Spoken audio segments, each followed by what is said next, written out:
I appreciate the quick thinking that WWE did when they realized what they were doing or what the response was when The Rock came back. Whether it was fully on purpose or whether there was a little bit of improv happening, it seems like they've righted that ship fully in the direction of the Cody movement and getting a lot of hype in that direction. So I'm really excited for this WrestleMania too. And I am a Cody crybaby personally, so I'm really excited to see how that all pans out. What's going to be interesting, and we're going to be talking about this, especially with Matt in the second hour. And I know that you do comedy and you've done a lot of writing for scripts and TV shows and so on. And what we're going to get into a lot about is how careful you've got to be with all this. Yeah. And they made and I'm going to point out a big misstep that they made in that Rock promo on Friday night that didn't make any sense whatsoever. And they had and AEW had a big misstep in Dynamite with Darby Allin as well on Wednesday. When you're writing this stuff, and I've never been in a pro wrestling writing room. You've done so much more of that kind of stuff than I could ever dream of doing.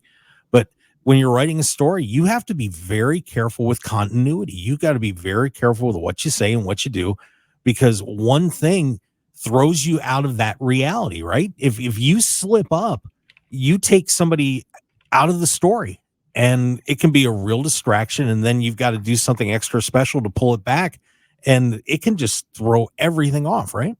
For sure. I mean, but that's part of the magic, right? Like, I think that it took a while for people to embrace the fact that this is an art form and that this is an improv show as much as it is a sporting event. I think that we're all on the same page now. Long have the days of the kayfabe or knowing of the existence of the kayfabe existing gone in the past. We all can appreciate good writing. We can all appreciate good storytelling.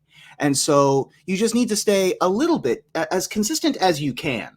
And little deviations coming off the rails, you can get back on the rails. So it's not the end of the world. You just got to move quick to get back on the rails. So those types of missteps are fixable. And I think that a lot of the internal shakeup of WWE had a lot to do with why there were those sort of aftershocks in the story. Everything gets affected from the ground up. So I'm a little bit more forgiving of some story mishaps or some personnel mishaps even when that's transpiring in the business. I forgive nothing. All right. Well, that's fine.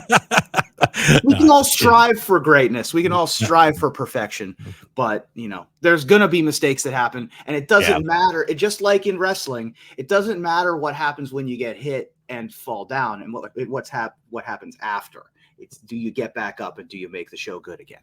Absolutely. Yeah. So we're going to be talking a lot about that during the show as we go along.